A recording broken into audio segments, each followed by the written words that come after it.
there, I'm Julie, the Hi. social worker here at the agency. How are you? Good. Wendy. Hi, Wendy. Nice to meet you. Me too. Alright, so I understand you're having some difficulties in your court today. Yes. Tell me just a little bit about you and your background and what's going on with you today. Well, I'm married, 2 daughters. We live in one state. All my extended family, siblings, in-laws all live in another state.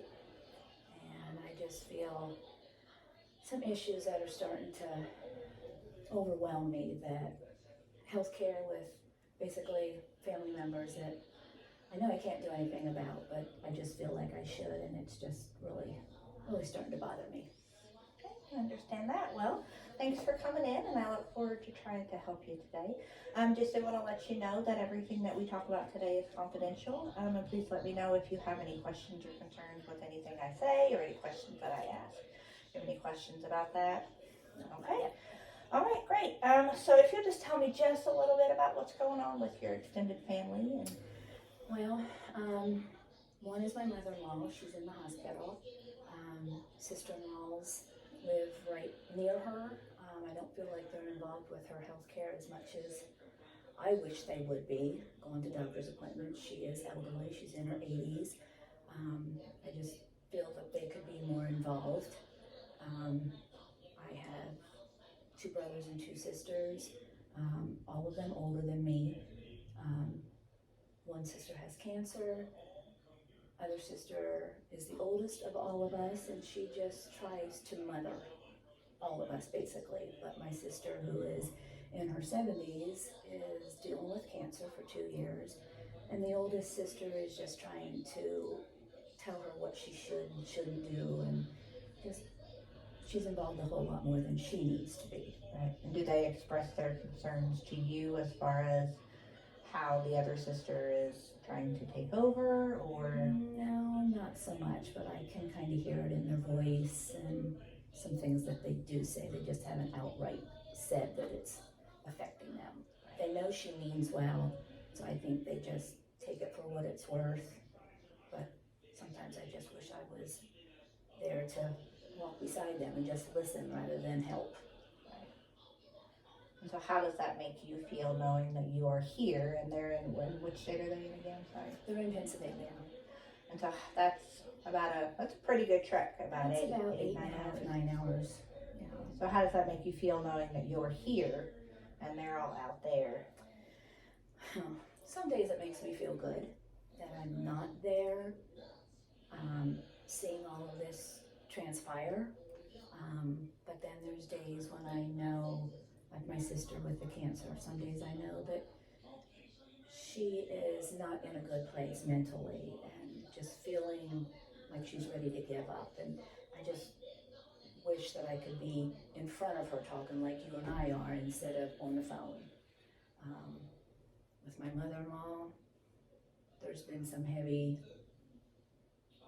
not arguing over the phone, but just some heavy conversation to where it's just a back and forth, and I don't feel like anybody's getting anywhere. And is that back and forth with her or back and forth with the Yeah, sister-in-laws?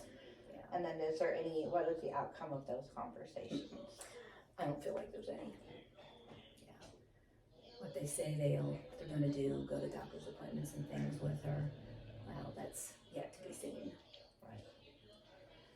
Well, I understand that this is definitely something that probably is a little overwhelming for you, makes you feel, kind of helpless in these types of situations.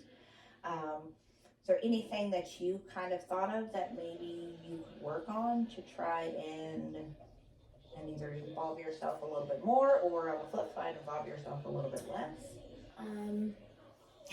Short of moving there, I feel like maybe I just need to back away and let them handle things.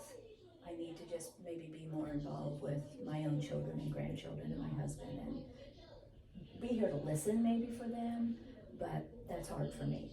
I'm the kind of person who wears their heart on their sleeve, do anything for anybody, go above and beyond in that aspect. And so some days it just really hurts my heart.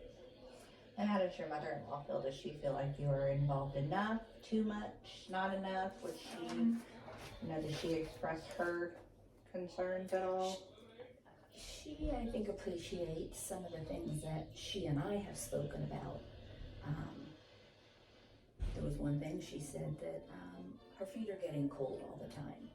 I know she has a doctor's appointment coming up here soon, and I told her, I said, well, that's not what you're going to the doctor for, but you need to tell your doctor that you're having these issues. Oh, okay, yeah. Or medicines and just certain things that I think she does understand what I'm trying to help her understand. So, I mean, I'm glad for that, but we'll find out when she goes to the doctor if she actually addresses the cold feet issue. Right. Or if she just goes for what she's supposed to be going for. Okay.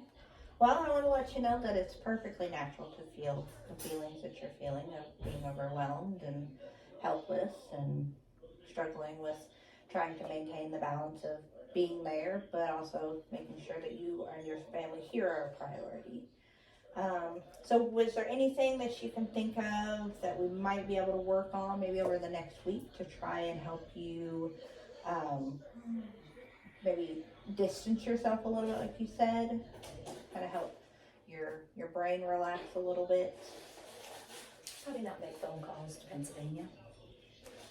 Kind of just cut back. Yeah, just cut back, focus on my immediate family here. Gotcha. My own little circle. Phone calls. Those are some great answers. I think those are some really achievable goals as well, to try to kind of just help you decompress. So to recap, going to try to remove yourself from the situation a little bit. Maybe keep in touch, but not make as many phone calls as we've been making before, or maybe choose who we're making those phone calls to, maybe to the mother-in-law or to the sister with the cancer, and not to the outside family members to get your information. That sounds like something you could work on them over the next week. Yeah, because some of those phone calls, I get off of them and I'm feeling twice as bad as I did before, thinking, well, I really need to call and check in on them. And then it's like, oh, why did I call? Right. I think you're trying to do some good and making yourself feel better by knowing that you're checking in on them, but then kind of burdening yourself with a little bit more than what you had expected. I'm glad you comprehend where I'm coming from with this. Well, it sounds like we made some good progress today. Yeah. I think you being able to recognize that maybe you need to remove yourself a little bit is going to be really helpful in you finding some resolution and finding some peace and, inside yourself.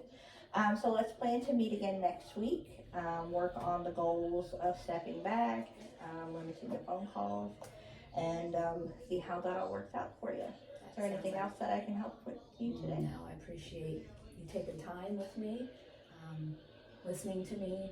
I just appreciate you. Okay. Well, thank you so much, and I'll see you next week. Thank you.